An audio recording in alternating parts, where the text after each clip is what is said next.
Le Beef Podcast, c'est une discussion entre deux entrepreneurs qui ont toujours plein d'idées de business, mais pas forcément le temps de les lancer. Et pour ce premier épisode, je reçois Luc Alain. Salut Luc, comment tu vas? Bah écoute, hyper content d'être là, Ronan. Ok Luc, je te donne 59 secondes chrono pour te présenter. Et après on passe direct aux idées. Ok, bon bah vas-y, je vais pas perdre de temps. Je m'appelle Luc, du coup j'ai 25 ans, j'entreprends depuis 5 ans, de base dans les applications mobiles. Ça n'avait pas trop mal marché, mais je faisais pas une thune. Du coup je suis parti dans l'e-commerce, on a créé 3 marques en ligne qu'on pushait à fond en SEO. 3 marques qui ont plutôt pas trop mal marché, qu'on a tout revendu, les 3 marques on les a revendues. Et après a commencé une marche dans le désert où j'ai fait pas mal de choses, de la food tech, de l'infoproduit and co. Jusqu'à arriver dans la création de communauté où pour le coup j'ai été embarqué dans le Web3 où j'ai aidé pas mal de projets à se lancer. Et puis après j'ai créé ma propre collection d'NFT, ça a cartonné. On a créé des agences, ça a cartonné, sauf que je suis une brêle en structure d'agence, donc ça a cartonné et ça a vite, j'ai vite fermé boutique. Et puis après, je suis arrivé à créer ma propre communauté, les mercenaires du Web3, pour apprendre aux personnes à lancer des activités au sein du Web3. Et ça a pas trop mal marché. On était monté jusqu'aux 25 000 euros de MRR. C'était un produit sous abonnement. Et puis après, j'ai arrêté parce que je me suis dit que je m'étais lancé dans l'entrepreneuriat pour lancer le prochain Facebook. Et j'en étais arrivé à faire du make money online. Donc ça n'allait plus, personnellement. Et donc j'ai lancé le podcast qui s'appelle The Next Big Shit avec mon ami Alex. Grosse révélation. Et après, ça a débouché sur la création du sanctuaire NBS. On pourra en reparler ou pas d'ailleurs. C'est pas forcément obligatoire. Voilà mon parcours. Je pense qu'on en reparlera. Pourquoi je suis super content de t'avoir aujourd'hui? Bon, déjà, disclaimer, je fais partie du sanctuaire. Je recommande à tout le monde. Je te donne un petit instant promo à la fin du podcast pour présenter plus en détail si tu veux. Ouais, moi, je t'ai découvert justement grâce à ton podcast. Donc là, c'est un peu le podcasteur podcasté en fait. Le podcast avec ton associé et ami Alexandre Bonhomme. Et là, je trouve qu'il y a une super dynamique dans ce podcast parce que Alex, c'est plutôt le mec de la start-up qui lève des fonds avec des investisseurs, etc. Et toi, tu es un peu un entrepreneur touche à tout. Tu l'as expliqué dans ton intro. Tu es passé effectivement du e-commerce aux agences, au Web3, etc. Et maintenant à la communauté en ligne.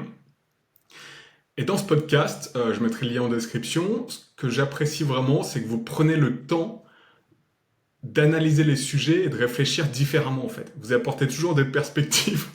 Et ce qui me fait marrer, c'est que parfois il y a des blancs et on sent que c'est là où vous réfléchissez pour pas faire la réponse que les gens attendent. Tu vois ce que je veux dire? Je sais pas si vous avez remarqué. Et moi, ça me fait à chaque fois marrer parce que je me dis, ah là, ils vont sortir une dinguerie. Et c'est souvent le cas. Dernier épisode exceptionnel, le Pierre qui a avec Ouais. les newsletters. Enfin bon, je vais arrêter un peu de parler de ton podcast, mais On peut continuer, hein. ouais. Mais Pierre incroyable, Pierre incroyable. D'ailleurs, il a rejoint le sanctuaire, il a fait un premier test hier. Super. Mais ouais, en fait, enfin, Alex, il a vraiment ce background financier. Et du coup, non seulement il est hyper intelligent, mais en plus, il a vraiment toutes ces notions de la finance. Il a une énorme culture générale à ce niveau-là. Là où moi, j'ai beaucoup plus baigné dans le monde du business en ligne avant d'arriver un peu là-dedans. Et donc, voilà, je trouve la synergie est intéressante. Ouais. Exactement. Et surtout, après on passe aux idées, hein, promis. Mais ce Ouais. qui m'intéresse vraiment dans ton profil, c'est que t'es super jeune, c'est hallucinant. T'as 25 ans, mais t'as une curiosité qui est extrême en fait. Ta curiosité, je trouve que c'est vraiment ta force. Et tu parles à des dizaines d'entrepreneurs par jour, peut-être, par semaine, via le sanctuaire, donc ta communauté en ligne, via ton podcast, et via même dans ton temps personnel, j'imagine. Donc tout ça fait que t'es une machine à idées. Tu valides? Bah ouais, moi j'aime beaucoup les idées. Après, voilà, il y a quand même un monde entre idées et exécution, mais c'est vrai que ouais, Ouais. j'en ai pas mal. Ok. D'ailleurs, on a eu l'occasion tous les deux d'échanger en off, Ouais. que ce soit aujourd'hui ou ces derniers mois, sur tout un tas d'idées. Donc je pense qu'on se complète pas mal à ce niveau-là. Bon, bah, c'est parti alors. Première idée, vas-y. Est-ce que tu veux qu'on cible une industrie ou alors non, de manière large une idée de business Ouais, bah, dans les notes, là, tu m'avais dit donc business autour des relations, des médias, app mobile, et tu avais aussi un truc là sur les animaux de compagnie, un concept Ouais. assez fou que tu as repéré. Donc, je te laisse choisir. Ok, écoute, je vais t'en sortir une qui n'a rien à voir avec tout ça. Ok. Par contre, c'est quelque chose qu'on avait commencé à lancer, qui avait cartonné, qu'on avait arrêté. Non pas parce que ça marchait pas, mais parce que c'était pas fait pour nous. Et je pense qu'il y a un créneau énorme énorme là-dedans. L'idée, elle est simple. Euh, S'appelle Repas du Monde. Qu'est-ce que c'est Repas du Monde? Repas du Monde, c'est une livraison toutes les semaines à domicile contre un abonnement mensuel d'un menu complet d'un pays différent à chaque fois. Ok. Et donc le but, c'est qu'une personne qui s'abonne, la promesse, c'est que vous allez faire un tour du monde culinaire en un an. Hmm. Parce que toutes les semaines, tous les vendredis soirs, en famille, vous allez recevoir votre repas. Vous allez recevoir de l'indien, de l'italien, des trucs américains, enfin tout ce que tu veux. Et ça cartonne. Nous, lorsqu'on avait lancé ça, on avait lancé ça un peu avant le Covid. Et en une semaine, j'avais réussi à dépasser les 1000 € de MRR uniquement en postant dans quelques groupes Facebook.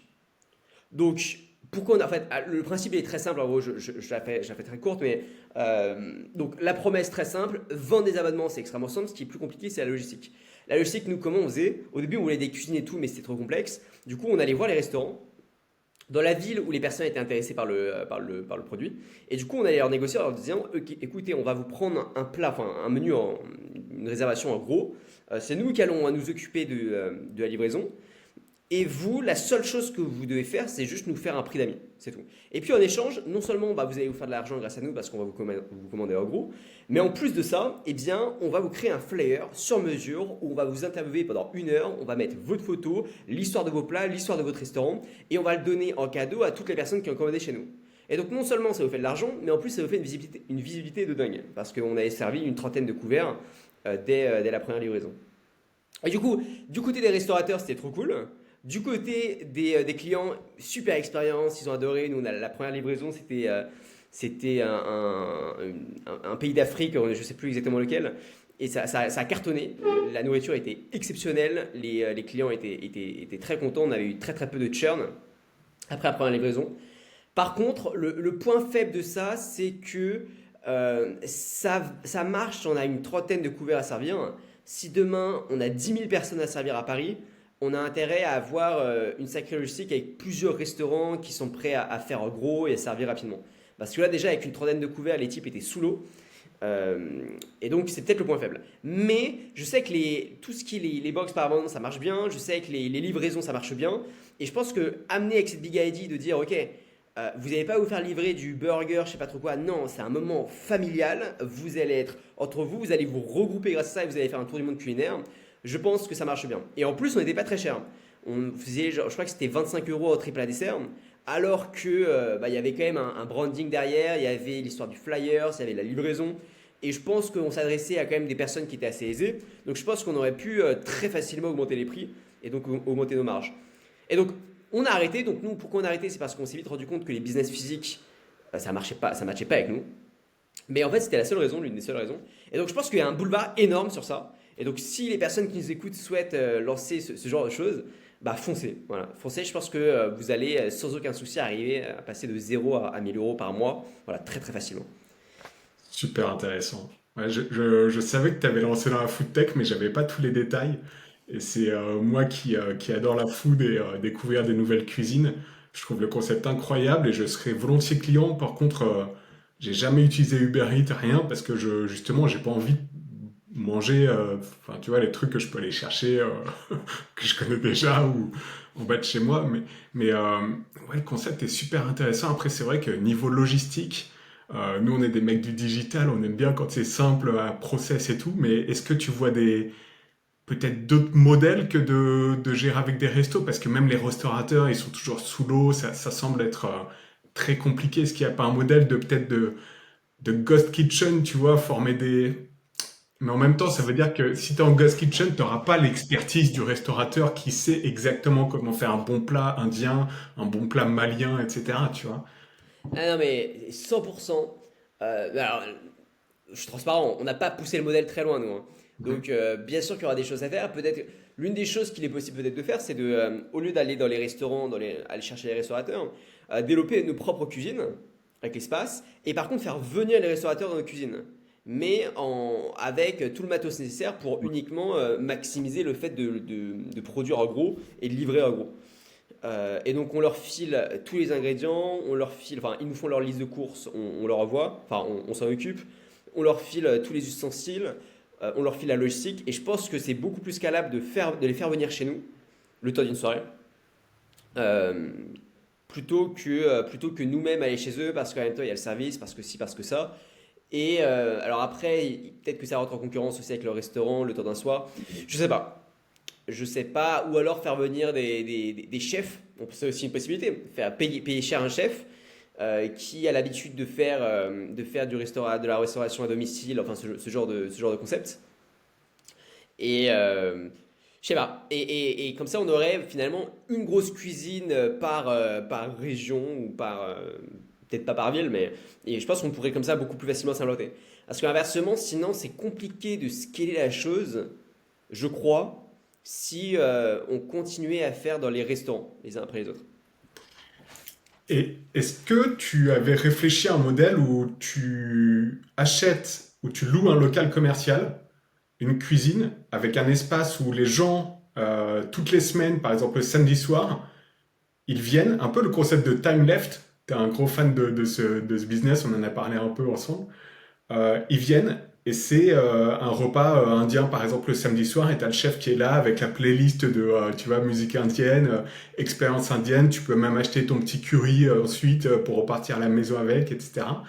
Tu vois, donc dans chaque ville, tu as peut-être un espace super sympa, mais qui s'adapte au niveau de la déco pour chaque cuisine. Et ça te permet effectivement de mettre en valeur le chef, tu le vois cuisiner devant toi, il fait la promo de son resto en même temps.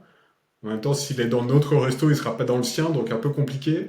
Mais Non mais, excellente idée. Excellente idée. Moi, je crois énormément. Je pense qu'on va voir arriver de plus en plus des, euh, de l'ultra expérience, que ce soit dans les hôtels ou alors dans les restaurants.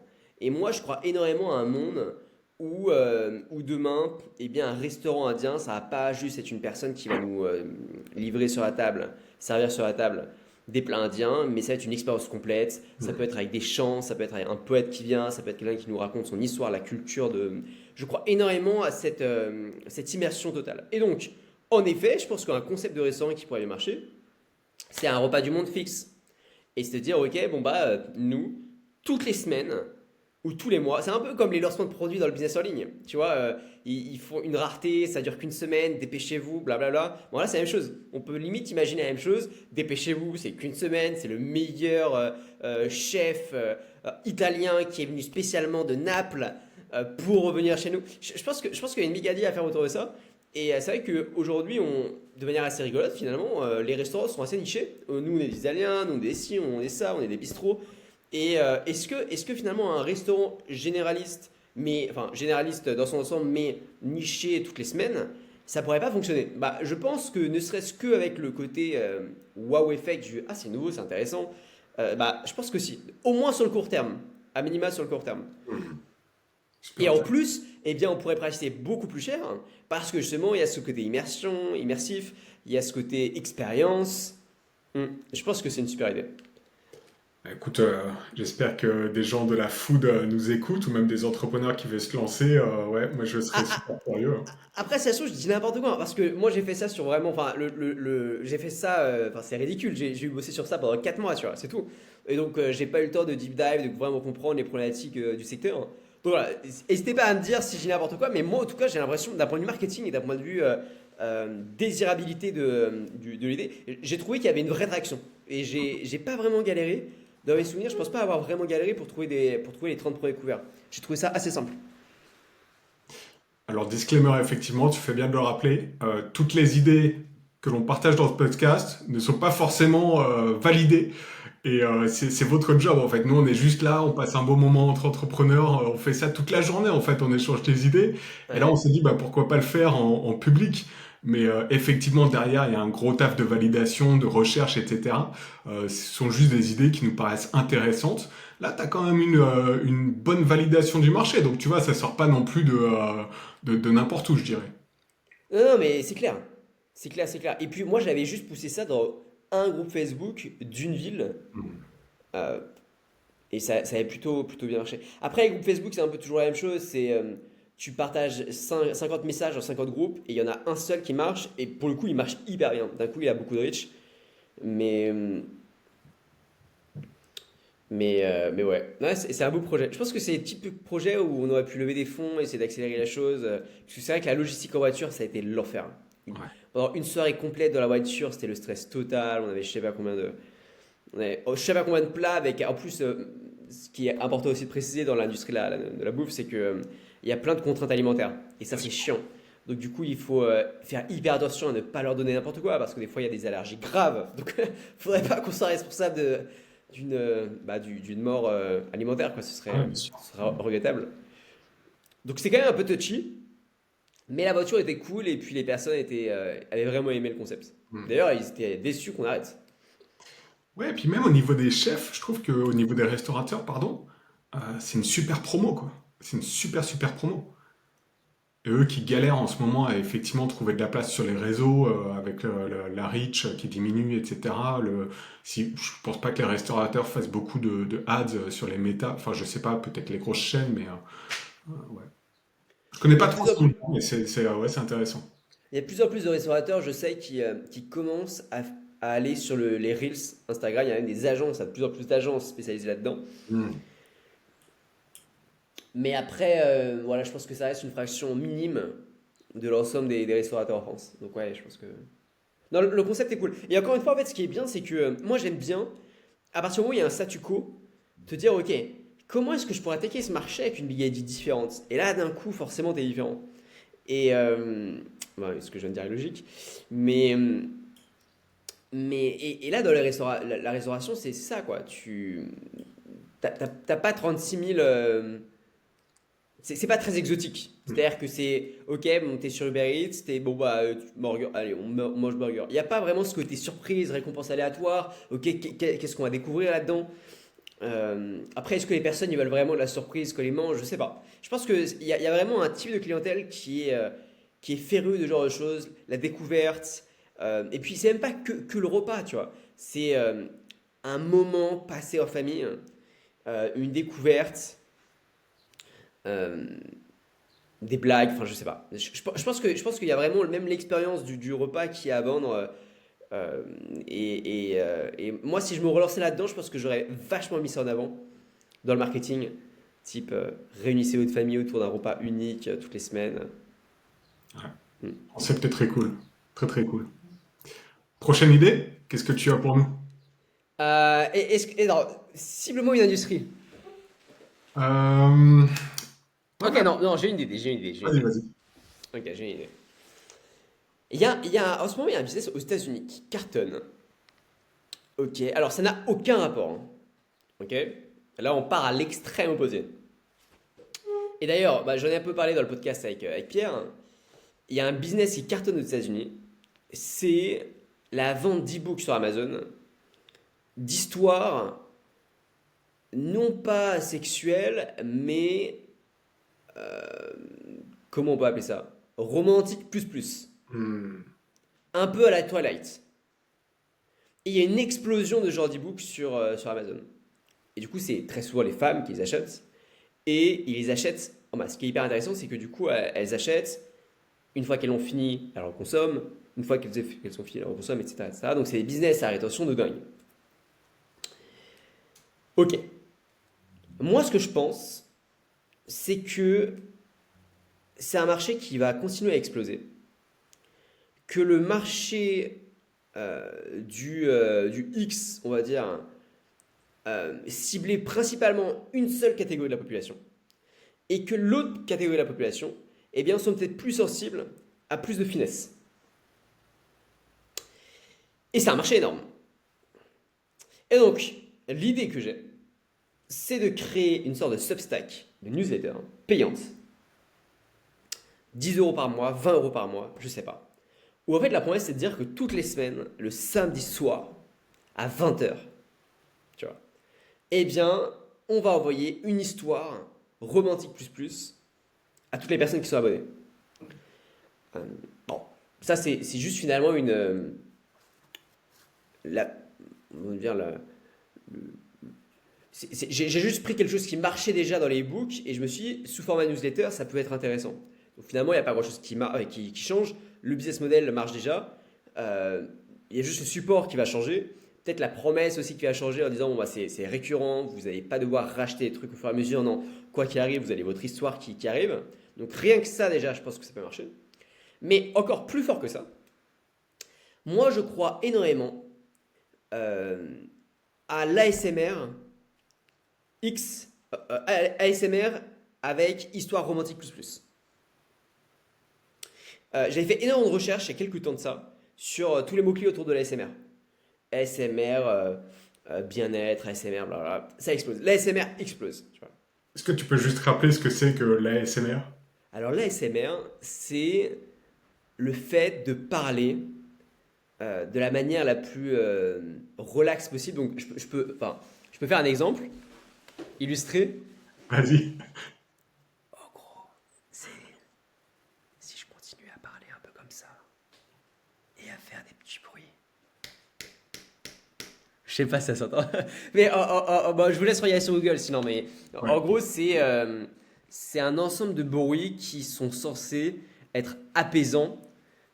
Et dans un monde de bruit permanent, dans un monde où tout le monde veut prendre la parole, crier le plus fort, parler vite, et bah des fois ça fait du bien de se poser et d'entendre le bruit de la mer. Voilà, le bruit de la mer, on peut considérer que c'est de l'ASMR par exemple. Le bruit de la pluie qui tombe, on peut considérer que c'est de l'ASMR. Et donc, moi je pense qu'une application qui pourrait décoller, c'est une application où la promesse c'est on va vous raconter des histoires X, mais de la manière la plus ASMR possible. Et je vous laisse regarder d'ailleurs sur Google Trends, tapez ASMR et après tous les mots-clés en lien avec cette industrie, et vous allez voir que ça décolle sur Google Trends. Donc ça, j'y crois beaucoup. J'y crois beaucoup.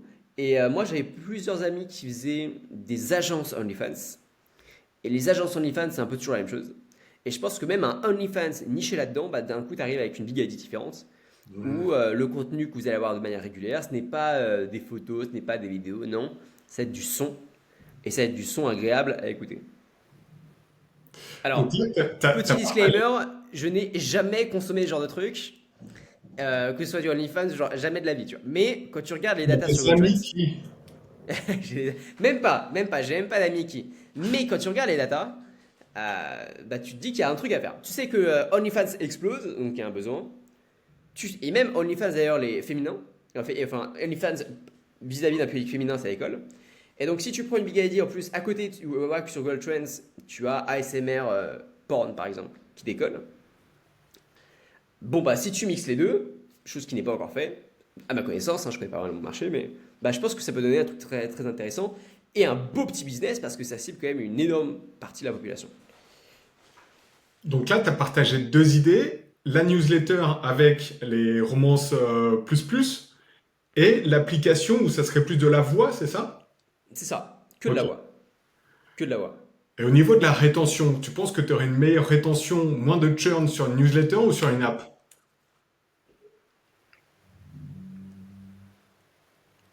Alors là, aucune idée.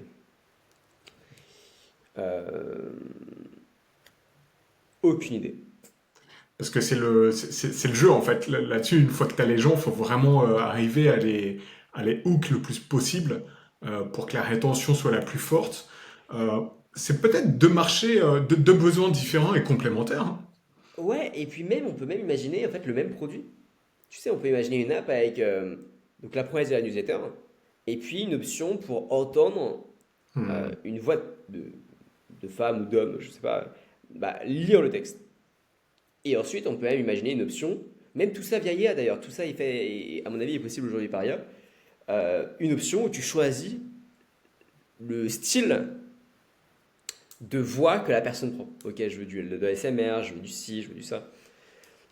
Je pense que ça peut être intéressant. Alors, je ne sais pas si l'Apple Store sera très friand de ce genre d'app, Hmm. mais ou alors le faire sur des canaux tierces.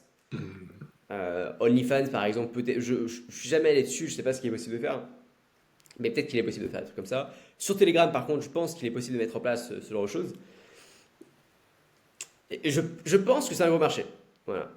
Et je pense que, par contre, là où il faut quand même avoir du courage, c'est que l'idée peut être stimulante, mais bosser tous les jours dans cette industrie, punaise, faut y aller quoi.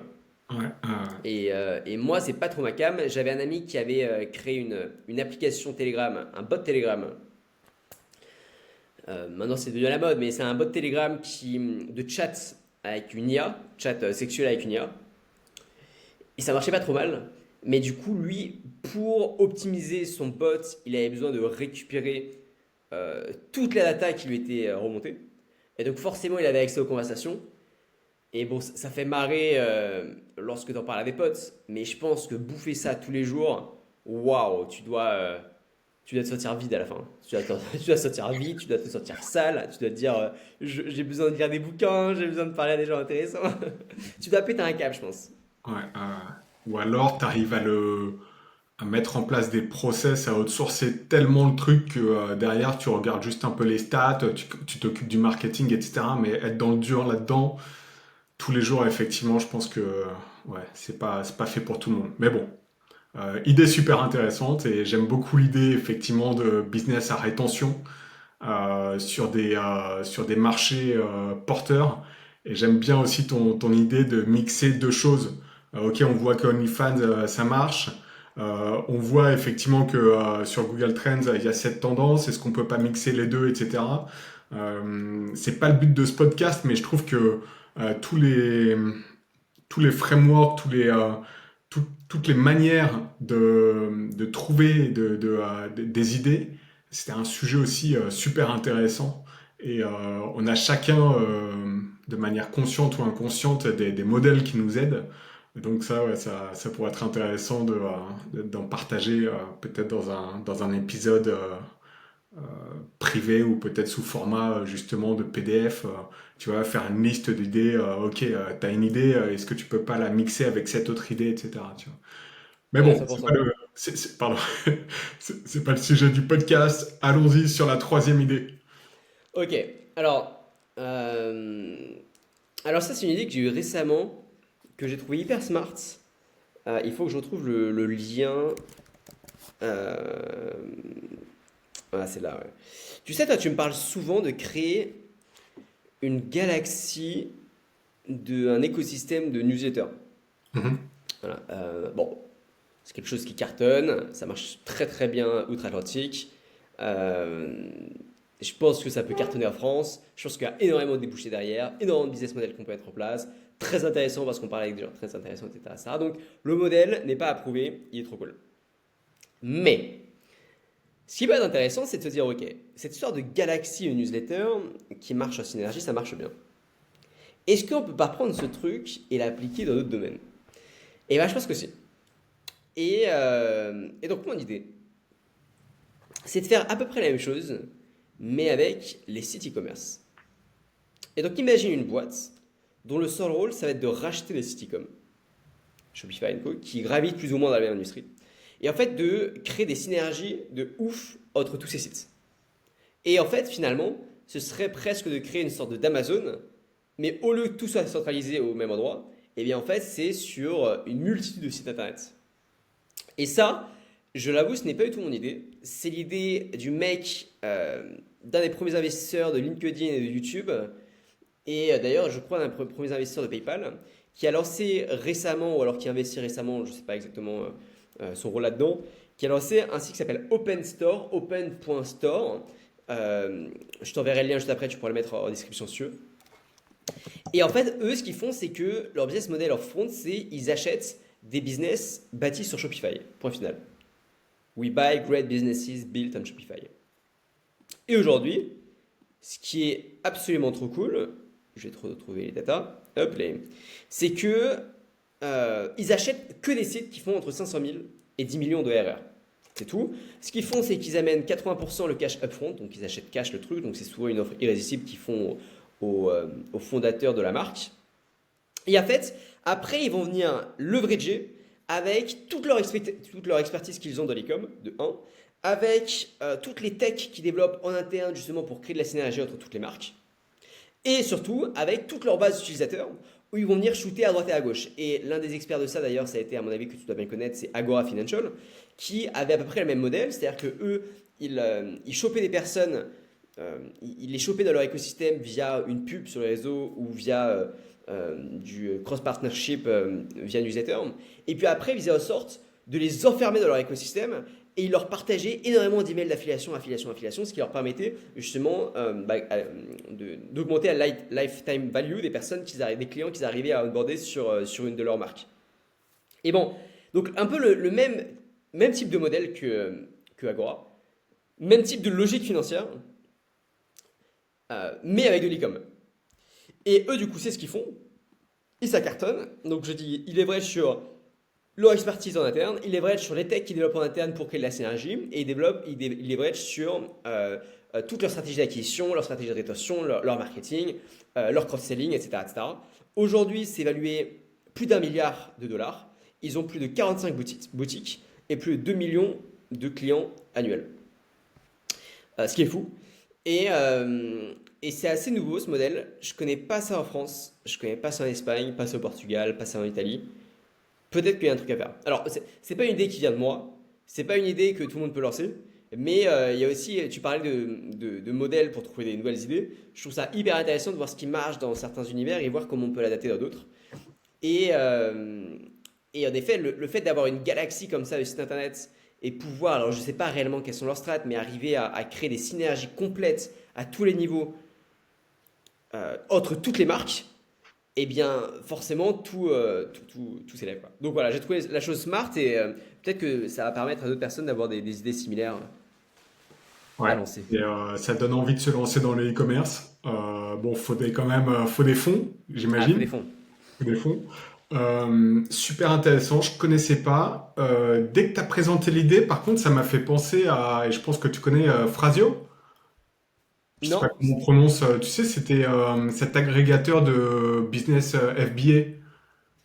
Il rachetait. non. Ah, mais attends, mais si, je crois que j'avais entendu dans un podcast avec Marketing Mania, Stan Leloup et son acolyte.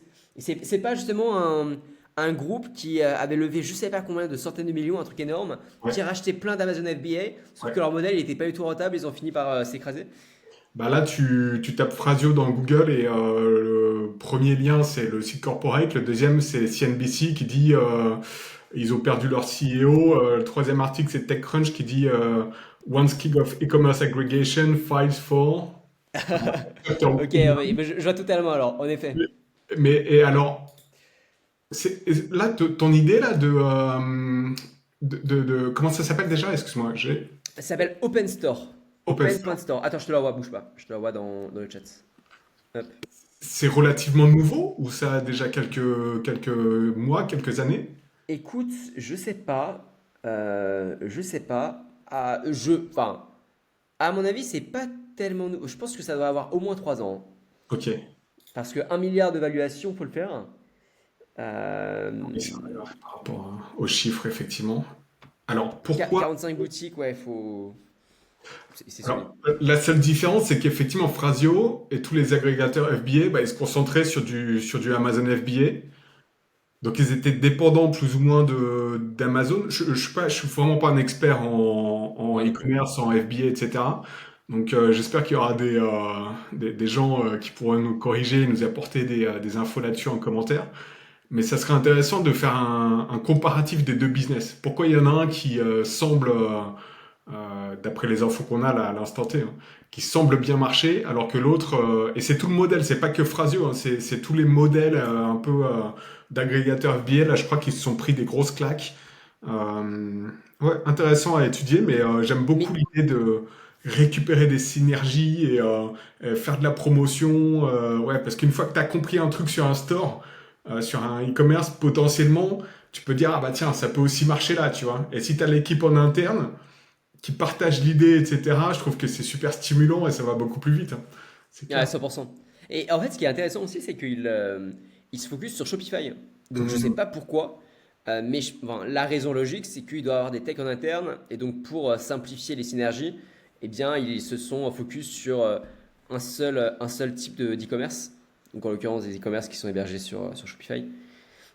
Euh, donc, peut-être l'une des raisons de leur succès, c'est que justement, ils dépendent de personnes et ils dépendent pas des nouvelles règles de, euh, de positionnement organique Mhm. que Amazon peut décréter du jour au lendemain, ils dépendent pas, et peut-être qu'ils sont et que justement leur acquisition est boostée aussi, et peut-être qu'ils sont plus indépendants que le Amazon FBA parce que justement ils font de la cross-acquisition. À mon avis, ils doivent avoir des bases de mails de dingue et ils doivent pusher en affiliation un peu de tous les côtés. Je pense que ça doit pas mal aider. À creuser, mais en tout cas, c'est en effet la question se pose. Écoute, je suis sûr que de toute façon que le fondateur de ce business nous écoute. Sûr. Donc, il prendra contact et il nous dira ce qu'il en est. Mais Mais super c'est fou, c'est intéressant. fou. Je t'enverrai après, rappelle-moi, mais je t'enverrai le nom du fondateur, Ouais. histoire que les personnes qui sont intéressées puissent faire aussi leurs recherches. C'est un sacré profil, hein.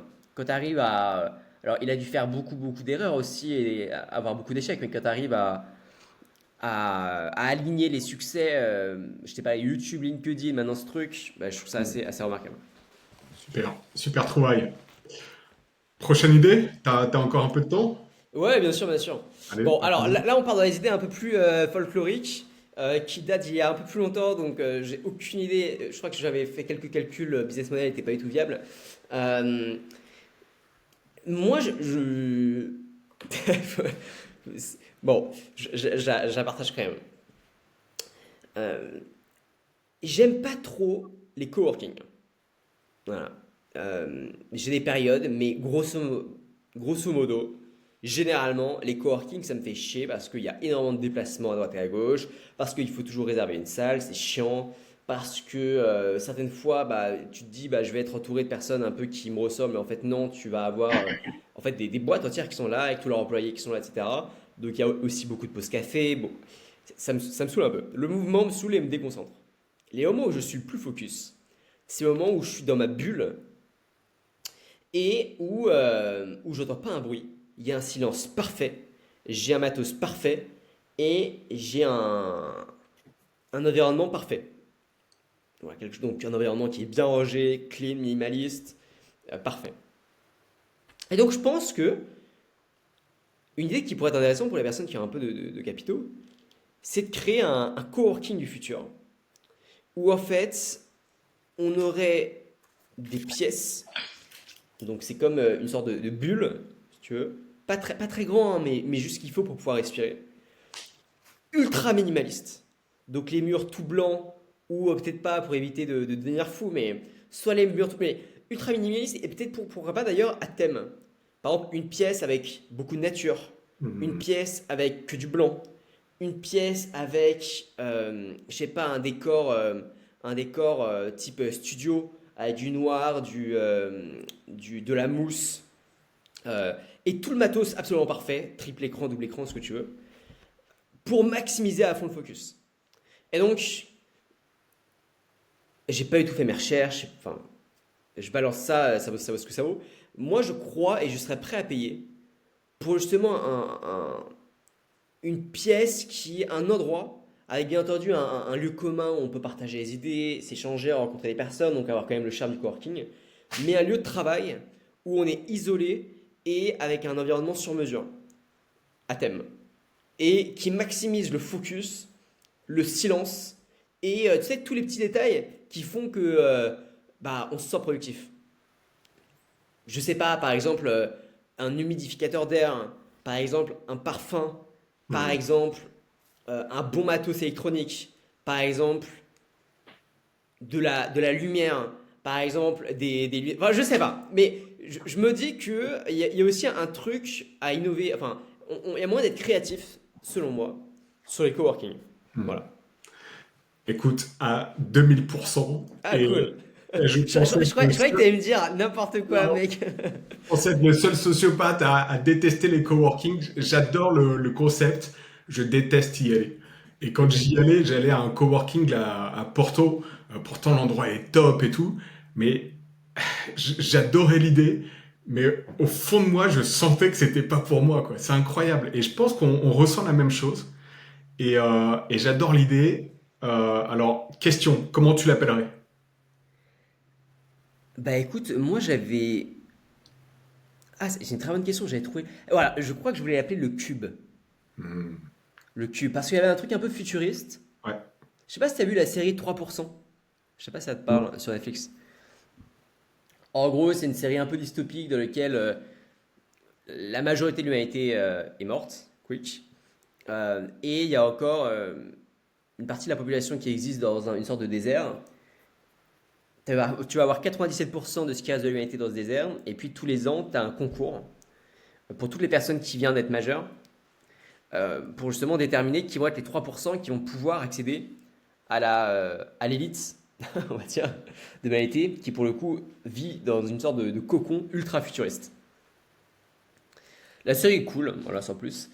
Mais le côté ultra futuriste, alors j'oublie tous ces concours, choix et tout, tout ça c'est dystopique, pas bien, blablabla. Mais le côté futuriste, le côté ultra minimaliste, le côté calme, le côté reposant, en fait c'est ça qui se dégageait de ce cocon des 3% finalement. C'était un endroit de réflexion, de pensée. euh, Tout était parfaitement bien designé, très minimaliste. Il y a de la nature, c'était calme, c'était apaisant. Euh, et un cube me fait penser à ça. Un cube tout en argent, tu vois, me fait penser, ok, tout est parfait, tout est bien. Voilà, d'où le nom. Au niveau du pricing, est-ce qu'on pourrait pas imaginer un truc où, alors je sais pas comment le mesurer, mais plus t'es productif, imagine tu réserves allez, tu réserves pour 2 heures, t'as un timer, plus t'es productif, moins tu payes à la sortie. Ouais, de Et ouf. plus tu procrastines, et je sais pas comment, tu vois, faudrait des espèces de, ouais, je sais pas comment faire ça, mais tu vois, ou un pricing où tu te dis, pouah, j'ai pas envie de payer une douille à la sortie, il faut absolument que je fasse cette tâche, tu vois. Ouais, Enfin, de ouf. ou Ouais, alors de un ouf, de ouf. pricing ultra sévère, comme ça tu filtres les gens qui veulent vraiment, ils viennent là et ils disent, écoute, j'ai payé 200 balles, enfin c'est extrême, hein, mais 200 balles pour la journée, franchement, j'y vais, c'est pour taffer, quoi. C'est pas pour boire un café et pour parler avec Jojo qui vient de lancer son e-commerce, son dropshipping, ou je sais pas quoi. Ouais, Ouais, non, de ouf. dans ce podcast, on va taper sur le dropshipping parce que c'est à la mode. Mais on adore le business model et je pense que c'est un très bon business model pour démarrer, mais c'est juste pour la blague, quoi. Mais blague à part, ouais, tu vois, un pricing moi, je crois vraiment aussi à tous les business models où il y a un filtre qui est appliqué avec le prix. Tu vois ce que je veux dire? Ouais, non, 100%. Totalement. Quand j'étais au Japon, j'ai vu des trucs là qui m'ont un peu retourné le cerveau aussi. Dans les gares ou dans certains cafés, t'avais justement des espèces De de bulles. box Ouais, où des incroyable. mini box où le mec il s'enferme, mais c'est vraiment mini, hein. T'es un peu musclé, tu passes pas quoi. Et, Hmm. et tu t'enfermes comme ça. Et t'es face à ton écran, etc. Et à mon avis, c'est isolé pour le son, etc. Donc même dans les cafés où les gens travaillent, si tu as vraiment besoin de travailler, de passer des appels, etc., tu as ta box. Et j'ai trouvé que c'était génial. Et je me suis dit, effectivement, là-bas, il y avait des coworking qui étaient super inspirants aussi, design japonais, mais très minimaliste. Et je me suis dit, ça m'a presque réconcilié avec l'idée d'aller dans un coworking. Je trouve qu'en Europe, les coworking, ils essayent trop d'être cool, tu vois, d'avoir une vibe de.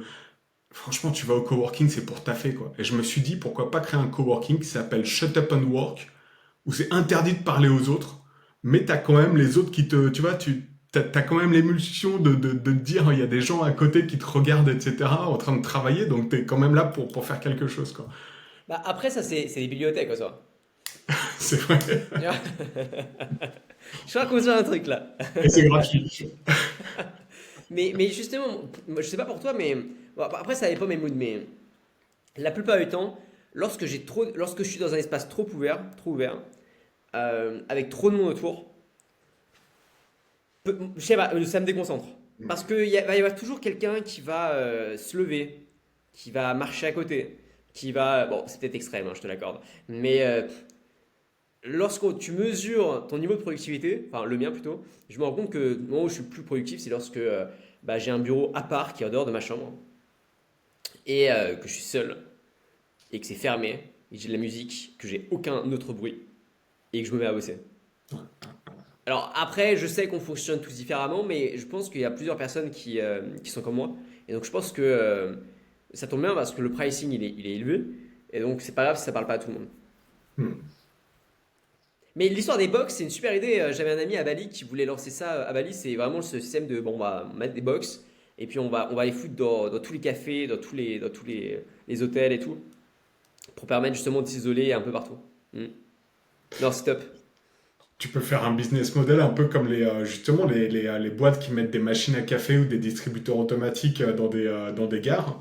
Et 100%. toutes les semaines, tu vas récupérer le cash que les gens ont mis pour travailler une demi-heure en attendant un train. Mm.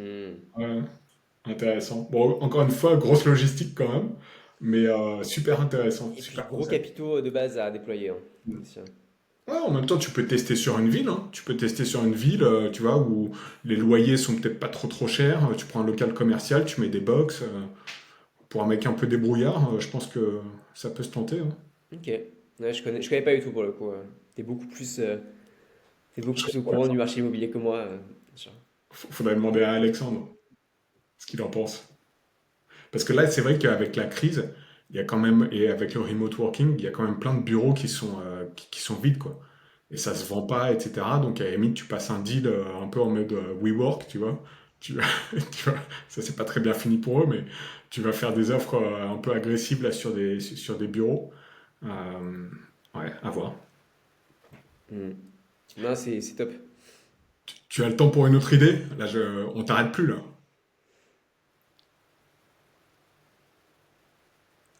Bon, une autre idée, mais la solution, c'est peut-être le sanctuaire. Ok, mais je te partage plus le.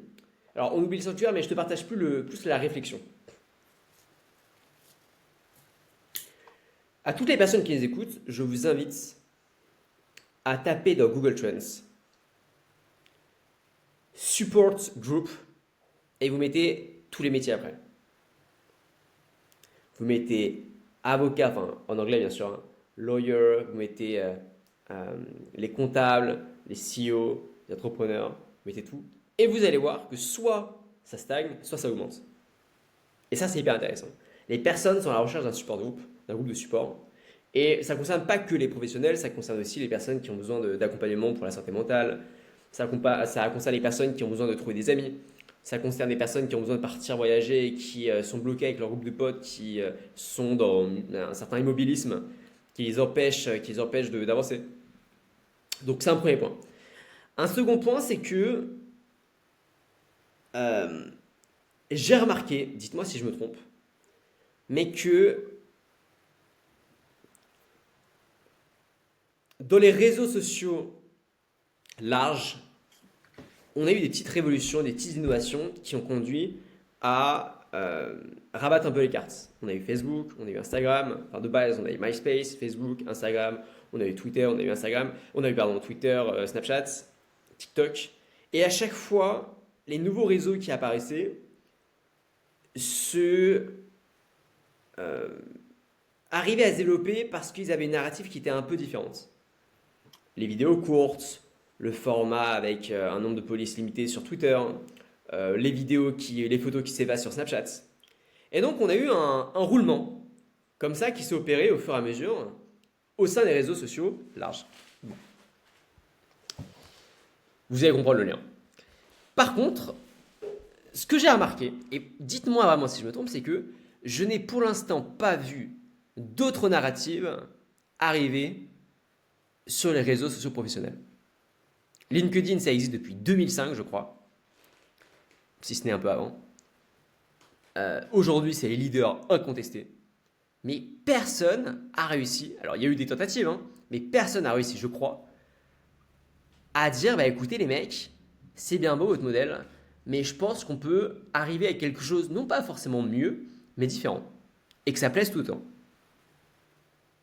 Et donc je pense que pour les personnes qui bah, aiment bien réfléchir un peu, il y a peut-être un marché à aller chercher à ce niveau-là. Alors, il faut trouver le besoin, bien sûr. Mais moi, cette simple idée, cette simple comparaison de me dire, OK, dans les réseaux sociaux perso, on a eu énormément de destruction parce que justement, on est arrivé avec une nouvelle narrative et ça a permis de rabattre les cartes. Et qu'à l'inverse, parmi les professionnels, il n'y a rien de nouveau qui est arrivé depuis 20 ans. Et bah, moi, ça me motive à chercher des idées créatives pour essayer de rabattre les cartes sur ce secteur-là.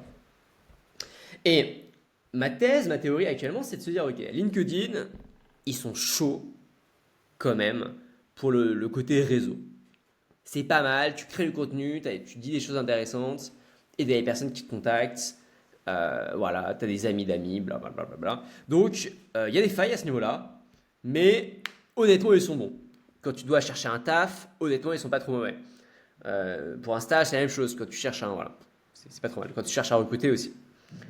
Mais je trouve que là où ils sont pas forcément très bons, c'est que un réseau professionnel, eh bien, enfin, un groupe de pros attendent peut-être autre chose que juste du réseau. Le réseau, c'est juste une petite partie de la chose.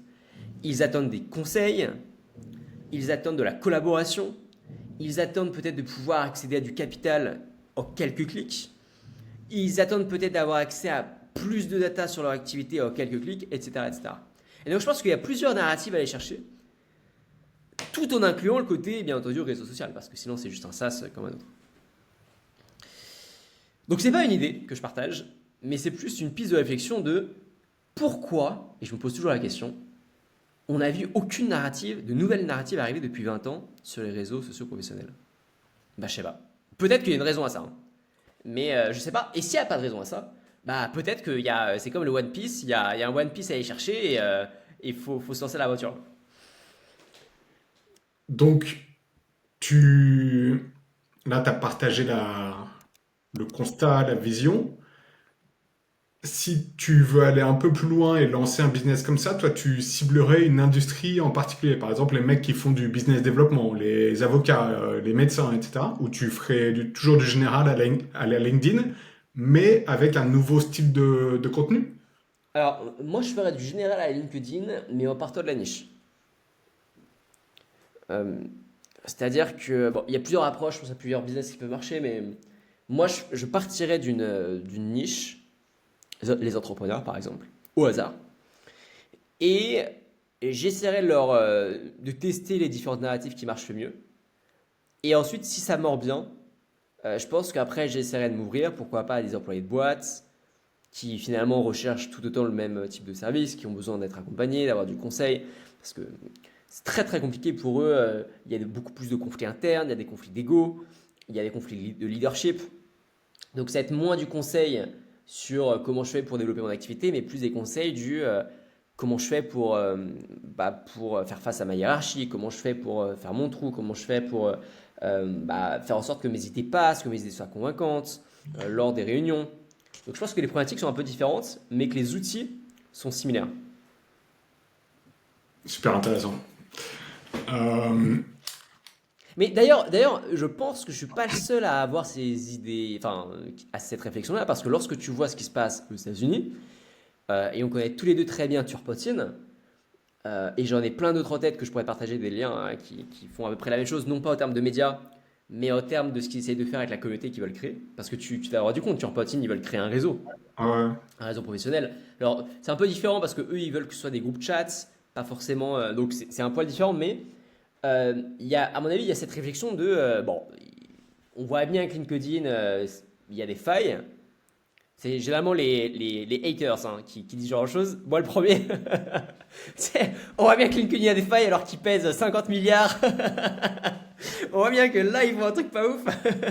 Ils n'ont pas compris comment ça marchait. Ils ont pas compris, les.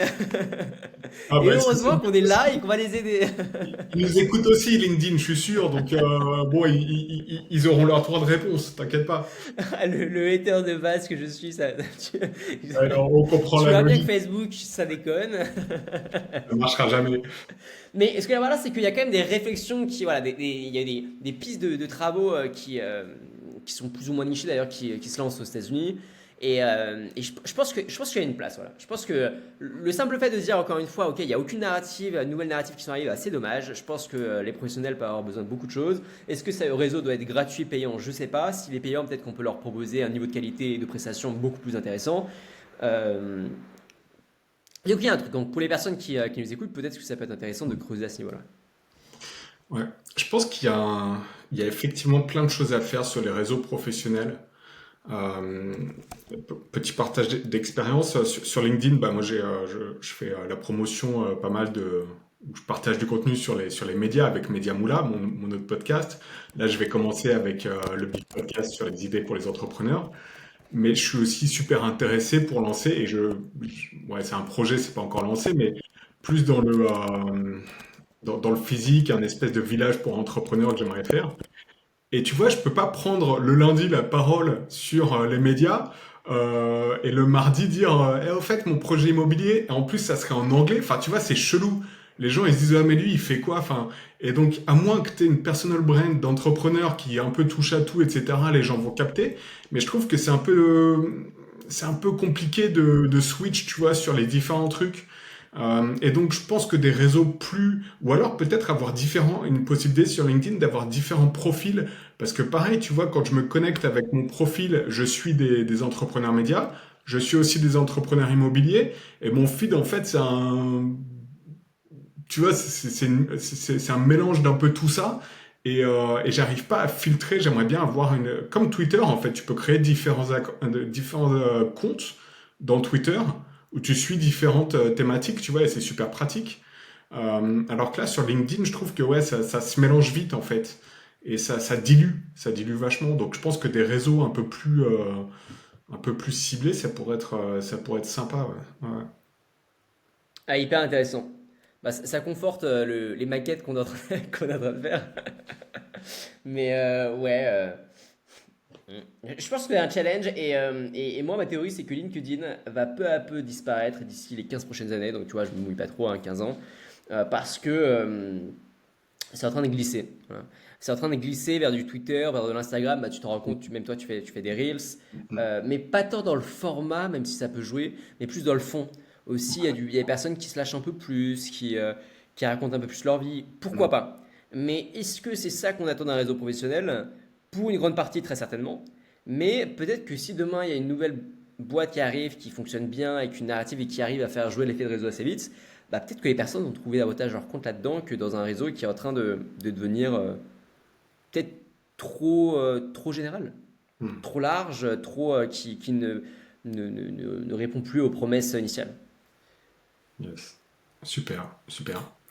Je sais que tu avais un call là, je t'ai déjà mis en retard, je crois. T'inquiète, j'ai décalé, donc il n'y a pas de souci. Ok. Mais est-ce que on est déjà à 1 heure, est-ce qu'on finit ou on fait les questions de fin? Ah, question de fin, let's go. Allez, Pas c'est de souci, parti. t'inquiète. Ok, alors, je préviens, tu ne les avais pas reçus, hein. Donc, Ah non, non.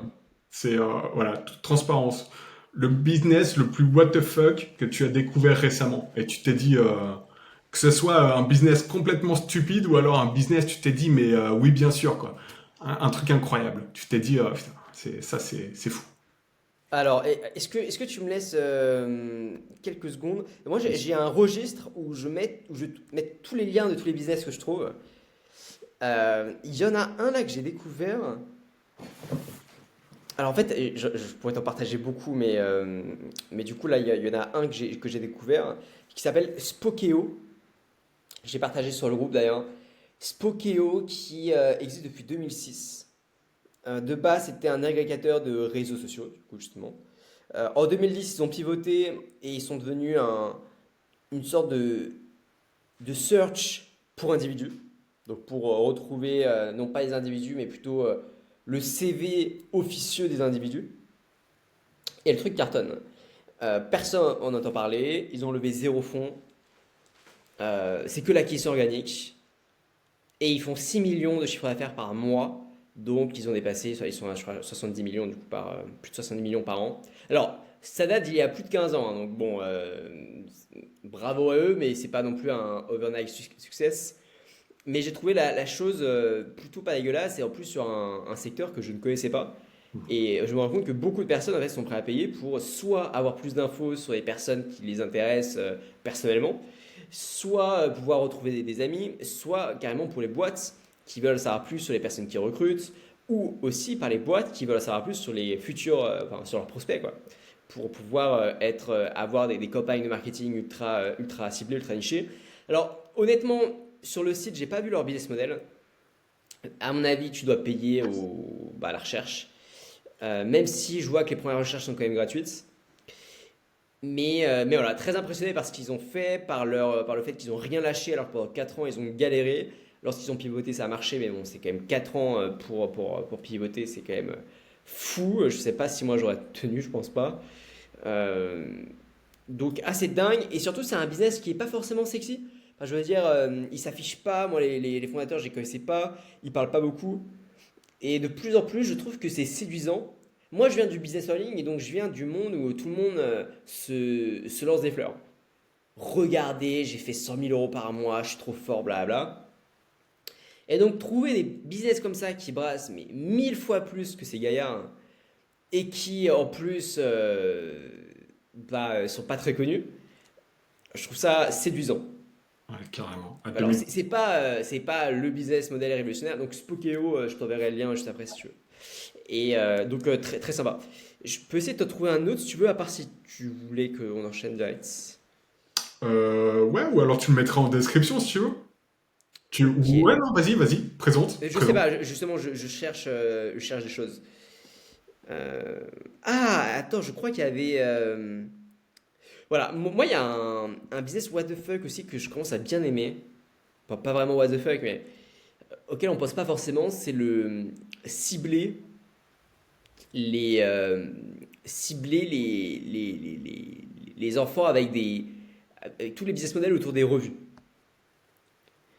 Voilà. Moi, je pense que ce qui est génial avec les enfants, c'est que les vrais clients, c'est les parents, et que les parents, ils dépensent sans compter à partir du moment où ça peut permettre à leur enfant de devenir en meilleure santé, plus intelligent, plus fort, etc., etc. Et cetera. Et donc déjà, rien que ça, je trouve ça séduisant d'un point de vue marketing. Parce que c'est assez simple d'appuyer sur la corde de est-ce que tu veux que ton enfant réussisse dans la vie, soit intelligent? Bon, bah, let's go, quoi, tu vois. Et surtout aujourd'hui, j'imagine que c'est un calvaire pour les parents avec les écrans, avec les TikTok et compagnie. Donc, si demain on arrivait avec une bigadi du type rendez vos enfants intelligents, ça commence dès le plus jeune âge. Nous, on vous envoie des revues avec des histoires qui sont à la fois ultra divertissantes, mais surtout travailler scientifiquement pour faire en sorte de travailler sur le fait, je sais pas, sur leur intelligence, sur euh, leur ambition, même si je sais que malheureusement, c'est pas forcément l'objectif premier de la plupart des parents en France. Mais au moins sur le fait sur leur courage, sur leur bienveillance, sur leur logique. Enfin, je sais pas, si on arrive à créer justement une revue, un univers pour enfants qui soit pas juste divertissant, qui soit pas juste inclusif, blablabla, tu vois, mais qui soit aussi dans une optique de développement personnel de l'enfant, je pense que ça peut être à la fois une très belle mission, parce que je pense qu'on peut changer un pays si on attaque dès le début la plus jeune génération en leur inculquant les valeurs voilà, du courage, de l'ambition, du travail, de la créativité, de la collaboration, ce genre de choses. Donc non seulement d'un point de vue mission, je trouve ça intéressant, et Ouais. ensuite d'un point de vue business model, je pense que ça peut être des très gros business par abonnement. Et donc, du coup, un business what the fuck, je vais quand même te partager. Alors, il faut que je retrouve. Il faut que je retrouve. Je pense que Ah, c'est les mini-mondes, voilà, les mini-mondes. Alors, eux, c'est pas. Pour le coup, ils n'ont pas cette big idea du développement personnel. Par contre, ils ont été lancés il y a 5 6 ans. Ils développent un IP de fou. Ça marche hyper bien. Ils font plusieurs millions d'euros de chiffre d'affaires annuel. Je les connaissais pas du tout. Il y a Théo Lyon de Kudak qui a fait un podcast avec l'un des fondateurs. Je pense qu'ils doivent bosser ensemble d'ailleurs. Euh, donc voilà, leur truc marche, prendre la même chose mais changer de Big ID, changer de bénéfice. Je pense que ça peut être très intéressant. Les mini-mondes. Une boîte française, Une boîte super. française, 100% française. Ouais. Ouais, parce qu'ici on aime bien tous les anglicismes et on admire les Américains. Je dis souvent, ils sont trop forts ces Américains. Mais faut rappeler aussi qu'on a vraiment des super entrepreneurs en France. On a des 100%. super talents. Et faudrait qu'on fasse un épisode là, tiens, uniquement des idées franco-françaises, quoi. Des Le boîtes françaises franchir. ouais, ouais, de ouf. De ouf, de Tiens. ouf. Ok, prochaine question. Le business secret que tu rêves de lancer. Si demain là t'arrêtes les sanctuaires du NBS et tu te dis je te le souhaite pas hein, et je me le souhaite pas non plus, parce que je suis membre. Mais voilà, je crois avoir déjà ma petite idée, mais Non. vas-y. Honnêtement, je pense que c'est un truc de les médias. Ok. Parce que, en fait, j'aime bien cette idée. Au-delà du fait qu'il y a plein de choses à innover, il y a plein de choses à créer là-dedans, j'aime bien cette idée de, en fait, ton business, c'est d'apprendre des choses. Généralement, c'est ça, quoi. Enfin, tu fais pas que ça de ta journée, mais tu parles avec des personnes intéressantes, tu écris des choses intéressantes, tu te renseignes, tu es dans la curation de contenu à fond, euh, tu fais des veilles en permanence, donc tu es stimulé en permanence. Et, euh, et ça, je trouve ça cool. Et je vois le plaisir que je prends à faire le SEO briefing, qui est un petit truc, hein. C'est un petit truc en vrai, hein. Et je me dis, ok, ça peut être hyper intéressant d'un point de vue intellectuel d'aller là-dedans.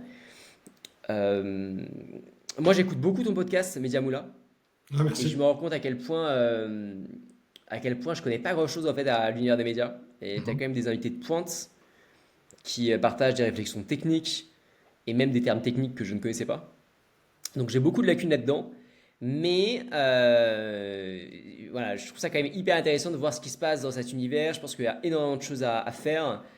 Mais je pense aussi que c'est peut-être certaines fois une fausse bonne idée. Et donc il faut faire attention à cet univers parce que ça m'a l'air quand même d'être ultra concurrentiel avec assez peu de barrières à l'entrée. Des business models qui sont remis en question tous les ans. Donc, euh, donc voilà. Mhm. C'est aussi ce qui me permet de ne pas m'y lancer tout de suite dedans. C'est de me dire, ouais, attention quand même, puisque ça peut être sacrément casse-gueule. Bah, après, t'es déjà dedans. T'as un podcast et effectivement, t'as le CEO briefing, on mettra le lien, etc. T'es déjà ton propre média, en fait, hein. Mais ce que j'imagine, C'est vrai. je veux dire, lancer un truc plus global, vraiment un écosystème média, j'imagine. Ouais, ouais, ouais. Moi, ce qu'a fait Morning Brew, je trouve ça exceptionnel. Ouais, à fond. Ce qu'a fait Pierre aussi, que du coup on a accueilli dans le podcast, qui lui, pour le contexte, il a créé une newsletter IA. Il a 130 000 abonnés et en un an, ce qu'il a réussi à construire est exceptionnel.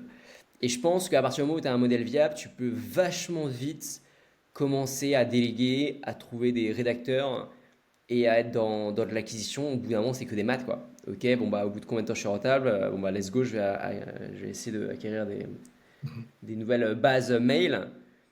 Et je trouve ça remarquable. Remarquable. Donc, moi, je me considère, honnêtement, hein, je me considère pas du tout avoir dans l'écosystème média, tu vois, zéro pour l'instant. Même le CEO briefing, tu vois, je me dis, bon, qu'est-ce que j'en fais? Quel est le but aujourd'hui? Qu'est-ce que j'en fais? Est-ce que je réfléchis certaines fois à le rendre disponible uniquement pour les membres NBS, pour le sanctuaire? Parce que avant j'avais de la pub, je poussais le CEO briefing via la pub, ça redirigeait un peu vers le sanctuaire, mais pas tellement. Euh, donc voilà, je me pose des questions en ce moment sur ça. Donc tu vois, je suis encore loin de. Je suis encore et d'ailleurs, c'est pas du tout dans l'idée, mais voilà, je pense que si demain je vais tout recommencer, et d'ailleurs, même autre question encore plus intéressante, c'est si demain j'avais tout l'argent du monde et que je vais me lancer dans un truc, je pense que je me lancerais aussi dans les médias parce que je me rends compte de la puissance de dingue que tu peux avoir et l'impact sur la vie des gens que tu peux avoir. Et je pense que partager les bonnes valeurs, vouloir faire grandir les personnes, vouloir les obliger à avoir des raisonnements rationnels et moins émotionnels, je pense que tu peux assez vite changer une petite partie ou une grande partie de la population des personnes qui te lisent. Donc je trouve ça intéressant. Ouais, à fond. Et c'est exactement ce que j'essaie de faire sur Mediamoula. Je trouve que l'information des médias, parfois en B2B, sur le monde des médias, c'est effectivement très technique. C'est un club quand même, tout le monde se connaît, etc. Et moi, j'essaye de démocratiser un peu l'entrepreneuriat dans les médias à travers Mediamoula pour montrer qu'en fait, bah, maintenant, tu n'as plus besoin d'autorisation pour créer ton propre média, pour impacter la vie des gens, pour avoir une audience, etc. Et ta réflexion de dire, ah bah tiens, parfois dans certaines discussions que tu as avec ton podcast, c'est un peu trop technique. Ça, tu vois, c'est un truc, faut que j'y fasse gaffe parce que ma cible, c'est bien évidemment les entrepreneurs qui sont déjà dans l'écosystème média, mais c'est aussi ouvrir potentiellement le monde des médias à des entrepreneurs qui veulent se lancer, tu vois. Donc si c'est trop technique, qu'on parle avec de l'argot et que c'est pas compris, ça va pas le faire. Donc c'est une bonne réflexion et je vais faire gaffe sur les prochains épisodes. Est-ce que tu as une idée toi d'un truc que t'as pas, tu t'es dit merde là je passe à côté d'un truc je comprends pas ou Bah, hier, alors j'ai pas d'exemple précis, mais j'ai écouté le podcast, une partie du podcast de Reward Media. ouais.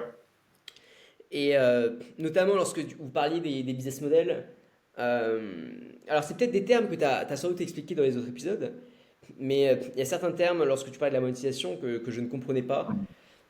Mais c'est ok. En fait, je me dis que c'est le jeu, que c'est aussi aux auditeurs de faire leurs recherches.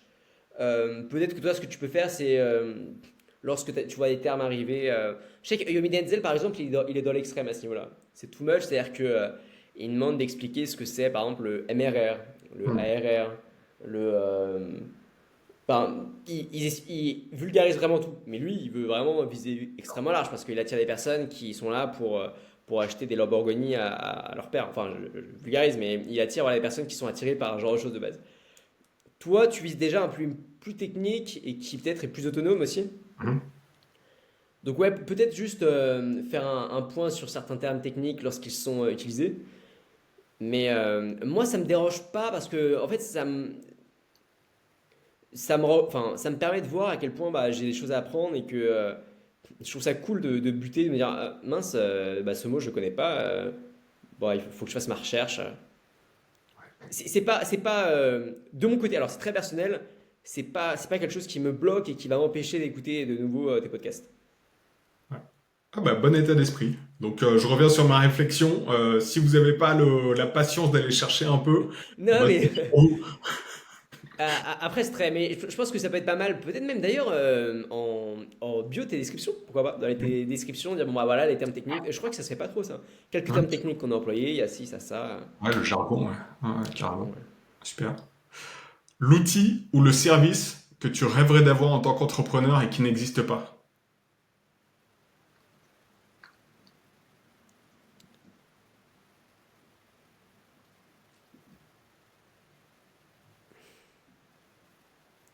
Bah je sais pas.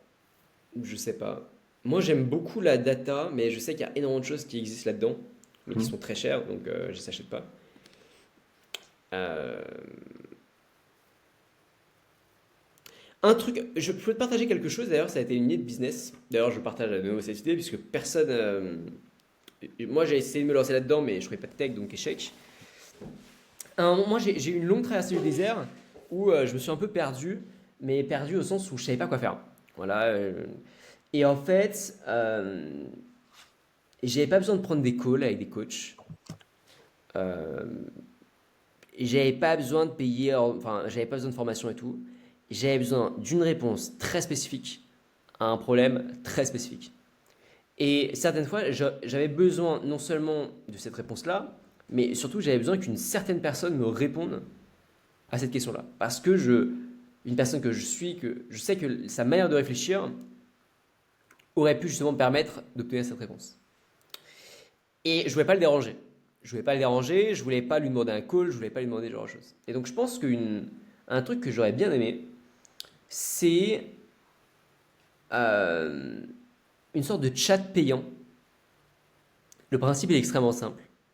Au lieu de faire un call d'une demi-heure à 300 balles avec Oussama Hamar, je lui envoie une question, je paye 50 euros, il me répond en audio, en vidéo ou en texte, 100% en différé. Rien n'est fait en live, 100% différé dans les 24 heures. Et donc à la fois, moi j'ai ma réponse rapide, à la fois j'ai pas payé très cher, et j'ai la réponse de la personne qui m'intéressait. Et à la fois du côté des gourous, des coachs, de ce que tu veux, eux, ils perdent pas du temps au call, ça les épuise pas, voilà, c'est en différé, donc ils peuvent faire ça n'importe quand. Et en plus, c'est, à mon avis, à calculer, mais à mon avis, c'est plus rentable que 30 minutes de call, 300 balles. Ce qui est déjà un gros prix, hein.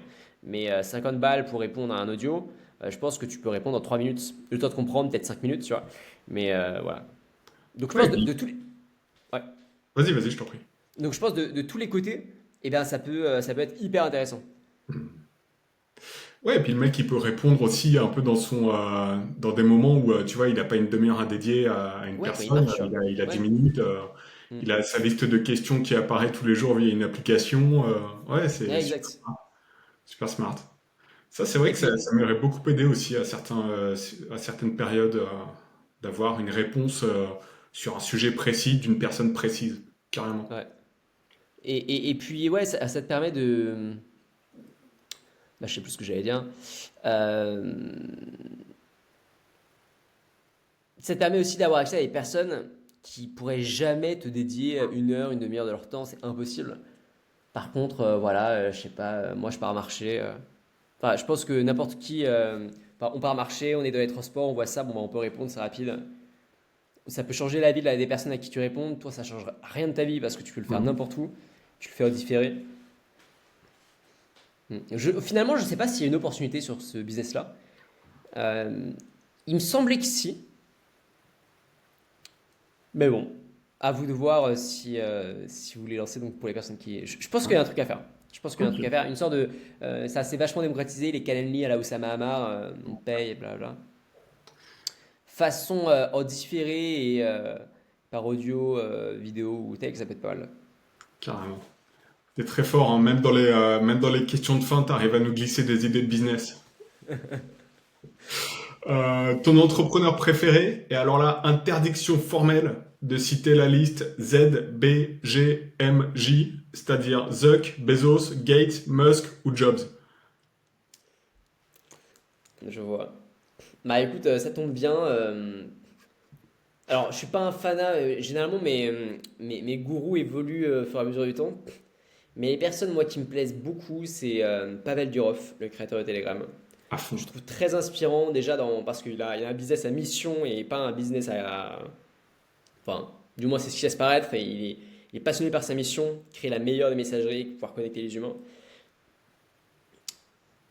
Ensuite, j'aime énormément ce qu'il dégage euh, sur ce qu'il fait pour essayer de s'optimiser d'un point de vue physique, d'un point de vue alimentation, d'un point de vue même toutes les méditations, respiration. Donc j'aime énormément ce qu'il dégage. Je trouve que le Telegram aussi, c'est un exemple. Parce qu'il est arrivé sur un marché ultra saturé quand même à l'époque, euh, par des personnes qui étaient hyper bien positionnées. Et il s'est dit, je fais que ça. Il a un produit, un seul. Il focus sur un truc. Il est focus. Il a une toute petite équipe, donc ultra agile. Ils sont 30. Pour une boîte, je crois, plus de valoriser plus de 50 milliards, si je dis pas de bêtises. Ouais, très, très inspirant. Je trouve que moi, je marche beaucoup au focus. À chaque fois que j'ai réussi quelque chose, c'est quand j'étais vraiment focus sur un truc. Et le mec, il incarne pour moi le focus et le fait de le développement personnel derrière. Et il est extrême, hein. C'est-à-dire que lui, il a aucune autre charge mentale que Telegram. Il a aucun bien. Il a, de ce qu'il dit, hein, je sais pas si c'est vrai ou pas, mais il a aucune propriété. Donc j'aime beaucoup. Donc ça, c'est pour Pavel Durov. Sinon, j'aime bien aussi les personnes comme Sam Parr, Alex Lieberman, Sean Puri, parce qu'ils dégagent un peu cette entrepreneur de nouvelle génération, ces personnes qui ont le même état d'esprit que les mecs du business en ligne, donc un peu, on va essayer de se glisser entre les lignes, on va essayer d'être filou, et en même temps ils créent des boîtes hyper stylées. Là, j'ai vu que Morning Brew allait dépasser en lifetime revenue, donc depuis qu'ils ont été lancés, hein, donc ça date, mais 250 millions de dollars générés. Donc tu vois, c'est des boîtes qui commencent à être pas mal. C'est des boîtes qui commencent à être pas mal. Et donc j'aime beaucoup cet état d'esprit de bon, bah on va attaquer un truc, on s'en fout de. Parce que même à l'époque, je veux dire, à l'époque, il existait tout un tas de médias. Alors le média newsletter, je sais pas, je crois que ça n'existait pas encore, ils ont été assez innovateurs sur ça, mais j'aime bien ce qu'ils dégagent. Et je trouve que leur business est très, très inspirant. Mm. Très, très inspirant. Très cool. D'ailleurs, très souvent, je vais sur leur page Twitter et c'est limite une routine inconsciente hein, où je me délecte un peu de ce qu'ils écrivent, des idées qu'ils partagent, des blagues qu'ils font. Je trouve ça cool. Super. Est-ce que tu as un service, un outil ou une personne à recommander là, pour les entrepreneurs? Bah ouais, j'ai plein de choses. Bah déjà, Mediamoula. C'est cool, merci. Si vous voulez vous intéresser aux médias, franchement, c'est des personnes qu'on entend nulle part ailleurs. Ils balancent des pépites de dingue, des insights sur leur boîte, alors que certaines fois, ils sont même pas les fondateurs de leur boîte. Je trouve ça fou. Et c'est technique, mais dans le bon sens du terme. Donc, trop cool. Et puis aussi, gros coup de cœur sur. Du coup, je fais de la pub, mais pour Alexandre Mériguet, qui Ah oui. non seulement. Donc, ça, c'est si vous cherchez quelqu'un qui est très bon dans le montage vidéo, qui non seulement humainement est un amour, est très très cool, et qui fait un taf extraordinaire. Je trouve que ces montages sont toujours. Ils sortent toujours du lot, je trouve ça hyper stylé. Voilà. Ah, Alexandre Mériguet, tu peux le présenter rapidement. Il a une agence de montage vidéo, en gros. Ouais, c'est ça. Odorthings, Endorthings. Je sais pas si S. c'est un Ouais. S. Euh, voilà, il a bossé avec les plus grands infopreneurs, mais il bosse aussi avec pas mal de mecs, de femmes d'ailleurs, dans la startup. Donc voilà, je sais pas, attends, j'ai peur là d'un coup. Dans le sanctuaire, il y a qui d'autres qui sont dans la prestat de service, qui font des trucs cool. Bah, je sais plus. Mince. Bah, disons que le réseau grandit, hein. Donc, Le c'est réseau, pas, bien au début, sûr. c'est assez simple, tu vois. T'as quelques membres, mais là, ça grandit pas mal. Donc,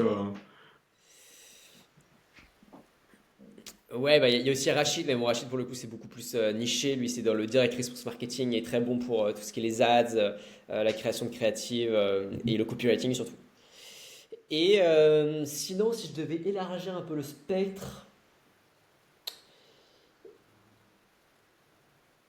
ça peut être un outil aussi, hein, ou un un service outil, ouais. que tu utilises. On en parlait un peu, toi et moi, on est un peu radins sur les outils, donc on n'est peut-être pas les meilleurs Alors, testeurs, mais justement, tu vois, moi, j'ai une révélation sur l'écosystème Google. ok. Avant, j'étais sur Notion, j'ai testé Trello et compagnie, et je trouve que l'écosystème Google est quand même incroyable parce que tout est connecté. Dans Google Calendar, maintenant, tu as Google Task. Et Mhm. Google Task, en gros, c'est Trello. Donc, c'est la même chose. Euh, donc, c'est pour gérer son emploi du temps, gérer ses tâches. Et avoir tout au même endroit, centralisé, je trouve ça extraordinaire. Ah ouais. Moi, enfin, c'est peut-être. Je l'ai peut-être dit à plusieurs reprises, mais je fonctionne mieux lorsque mon cerveau, enfin, c'est simple, hein, lorsque tout est bien Mhm. rangé. Et pour que tout soit bien rangé, il faut que tout soit le plus simple possible. Lorsque c'est complexe, j'arrive pas. Et donc, lorsque j'ai plein d'outils, que ça devient une usine à gaz, j'ai du mal. Mais c'est très inconscient, hein, voilà, c'est très très inconscient. Et donc, avoir tout centralisé sur l'écosystème Google, bah, je trouve ça cool. Et ils ont quand même des super outils. Google Drive est extraordinaire, Google Ouais. Calendar est trop cool. Euh, Google Task est très chouette aussi. Google Trends est exceptionnel et je trouve que c'est un outil qui est vachement sous-utilisé. Donc non, Google, Bah, écoute, la réponse la plus banale du monde, ah ouais, je suis sûr que Google et Facebook. sûr que ça leur fera du bien parce qu'en ce moment ils se font quand même pas mal taper dessus. Donc tu vois, ils nous écoutent aussi, hein, et, Ah, bien sûr. donc encore une fois, tu vois, je pense qu'ils apprécieront et ils auront peut-être un petit sponsorship pour le prochain podcast. Bah écoute, c'est très cool. Et le Google Task, ça fait le système Kanban aussi comme Trello? Ah, je 100%. savais pas ça. Lorsque j'ai découvert ça, je me suis dit, mais j'arrête Notion. Je centralise tout sur Google. Bon bah 100%. écoute, je vais regarder Tu sais, ça, c'est super intéressant. tu peux décaler les tâches, et en plus tu peux Ah même ouais, directement le relier avec Google Calendar, donc c'est cool. super. Très fluide, très cool. Ok. Et c'est organisé en mode presque méthode agile, en fait, tu peux créer un certain nombre de. Autant que tu veux. Et voilà, t'as backlog, to do, le daily, genre de choses. Non, c'est vraiment très, très bien. Mhm. Ok. Est-ce que tu es à la recherche de partenaires, de contacts, est-ce que tu cherches à recruter des gens en ce moment pour le sanctuaire, pour ton business? Alors, je recherche deux choses. Je recherche des personnes qui peuvent m'aider sur l'outbound. Donc, ça va être envoyer tout un tas de mails pour trouver des leads, enfin, pour avoir des appels. Donc, ça, c'est pour les prestataires. Et sinon, je recherche aussi des employés de boîte parce que j'aimerais bien voir à quel point ça peut les intéresser. Juste pour avoir de la data, quoi. à quel point est-ce que ça peut les intéresser de rejoindre ce genre de choses? Donc, ouvrir le sanctuaire à des employés. Pour l'instant, pas pour l'instant, mais plus étudier la piste. D'accord. Étudier la piste. En fait, ce que j'essaye de faire en ce moment, c'est euh, aujourd'hui j'ai un angle marketing, j'ai une cible et j'ai un pricing. Mhm. Il y a un produit derrière, mais généralement le produit, enfin l'angle marketing va vachement dépendre du produit. Et du coup, aujourd'hui, c'est vachement CEO entrepreneur. Et du coup, j'aimerais bien voir, là où je galère en ce moment, en toute transparence, euh, c'est montrer que c'est un endroit qui est plus qu'un produit de luxe. Hmm. Aujourd'hui, les personnes ne voient pas ça comme un bien indispensable, mais ils voient ça comme bon, bah c'est cool. Les personnes qui ne sont pas encore rentrées dedans, hein. Après, peut-être que tu pourras corroborer ce truc, mais j'ai l'impression que les personnes qui sont dedans, bah, ils adorent. Maintenant, il y a une rétention de dingue en termes de présence, j'entends. Mais les personnes qui sont pas encore dedans, elles se disent bon, c'est sympa, trop cool, mais bah moi j'ai des priorités, il faut que je fasse croître ma boîte et ce truc a un produit de luxe quoi. Et donc j'essaye de voir comment est-ce que je peux changer l'angle, la cible, le prix. Et donc je fais des tests. Et donc en ce moment j'essaie de changer un peu l'angle avec la même cible. Et puis j'aimerais bien pouvoir tester le même angle mais avec une autre cible. Voilà. D'où ma recherche, pourquoi pas, de Ouais. parler avec des employés de boîte, des cadres, hein, surtout dans les Ok. boîtes qui seraient intéressés. Ok. Donc des CTO, des CMO, plutôt ce genre de postes. Des postes quand même assez élevés. Ouais, ou même des cadres type manager à Guerlain, tu vois. Ok. Ok.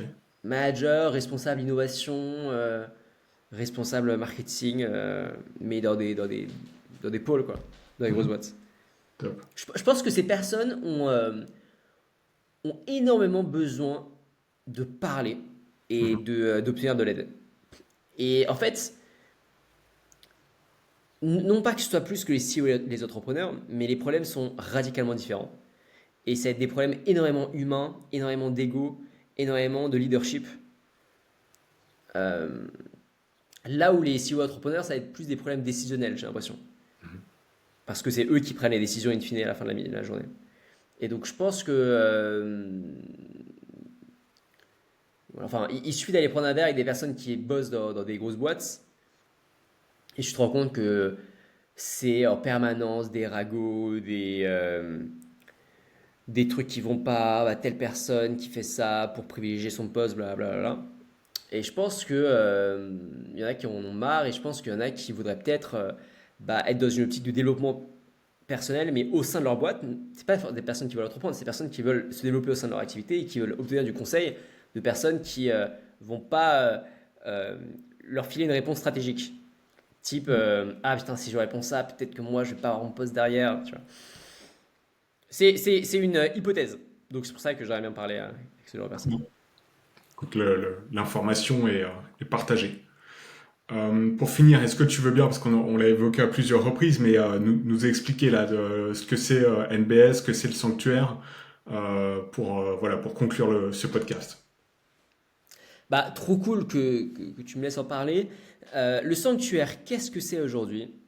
Le sanctuaire, c'est un réseau social professionnel qui vise pas tellement le networking, mais plus euh, centré sur le fait de développer son activité. Et grâce à trois piliers. Le premier pilier, ça va être du conseil. Parce que pour développer son activité, il faut prendre les meilleures décisions possibles. Bon, point final, c'est pas une surprise. On est la somme de nos décisions. À la fin de la journée, c'est ce qu'on est. Si on prend des décisions qui sont bonnes, bon, bah, on va aller plus loin. Si on prend des mauvaises décisions, on va faire du sur place. On va aller en arrière, ce qui est dommage. Et donc, le sanctuaire permet aussi aux entrepreneurs de prendre des meilleures décisions parce qu'on les regroupe avec 5 autres CEO qui sont compétents, bienveillants et avec qui ils vont pouvoir justement brainstormer sur des problématiques qui vont derrière amener des décisions qui vont leur permettre d'avancer. Donc de un, on leur permet de prendre les meilleures décisions en leur créant un board advisor. De deux, pour avancer, selon moi, on a besoin de ressources. Et donc ça va être soit du capital, des capitaux, soit de la data. Donc ça n'a pas été encore énormément mis en avant, mais aujourd'hui on a des rapports que l'on essaye de sortir plus ou moins fréquemment sur les nouvelles tendances qui arrivent et sur comment est-ce qu'on peut les exploiter. Et on commence à mettre en place de manière un peu officieuse aussi de l'accès à du capital. Euh, donc ça c'est totalement officieux pour l'instant, mais on se dirige peu à peu vers ça et pas forcément contre des parts, mais plus avec de la dette. Et je sais que notamment Vivien était vachement intéressé par ça. Euh, donc voilà, donc l'accès du capital et aussi l'accès à de la data. Et trois, pour se développer, bon bah il faut du réseau, quoi qu'il arrive. Et donc ça va être trouver ses prochains partenaires, associés, talents, clients. Et on sait qu'il y a plusieurs membres là qui commencent à faire du business entre eux. Et il y a même des compagnes de certains membres qui arrivent à faire du business même s'ils ne sont pas encore dedans, grâce justement au sanctuaire et grâce aux besoins qui ont été énoncés. Je crois que Vivien maintenant bosse avec Alexandre Mériguet. Je crois que, comment il s'appelle Mathias bosse avec Chloé, la compagne de Mehdi. Donc il y a du business qui est en train de se faire entre les membres. Et donc voilà, le but c'est d'attaquer finalement ces trois piliers qui sont à la fois le fait de prendre des meilleures décisions business, d'arriver à accéder à des ressources, des capitaux, de la data et du réseau pour trouver ses clients, associés, partenaires pour avancer plus vite. Donc le sanctuaire aujourd'hui, c'est ça. Je sais pas si c'est très clair d'ailleurs. Est-ce que j'ai bien pitché ou pas? C'est très clair, très bon Ok. pitch. Les gens qui veulent en savoir plus, on les redirige où? Aujourd'hui, c'est the-nbs.fr. Mais je t'enverrai le lien juste après, c'est plus simple. Ok. Voilà, et puis s'ils veulent nous envoyer un email, moi je suis hyper ouvert, je prends tout le monde en call. Donc Mhm. s'ils veulent la moindre question, même sans aucun engagement, qu'ils n'hésitent pas. Ok.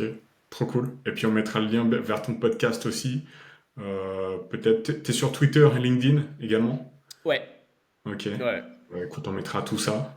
Tu me donnes du travail là parce que tu as partagé plein de liens. Donc, ça serait- Ouais, putain, 1h40 en plus de podcast, je pense que c'est pas mal. Ouais, ouais, ouais. Bah écoute, super Luc. Bah merci, J'espère que merci pour l'épisode, ton invitation. Trop cool. c'était top. J'en attendais pas moins de toi. Je savais que ça allait être stimulant et que tu allais m'emmener. En plus, tu m'avais dit, tiens, ouais, je vais te parler de business, de ça et tout. Et puis finalement, tu es venu avec Pas d'autres du tout. trucs. Donc tu Ouais. vois, c'était top. Et ça fera un sujet, certainement un autre épisode. Donc non, c'est top. Merci beaucoup, Luc. Bah avec gros plaisir. Salut! Ciao.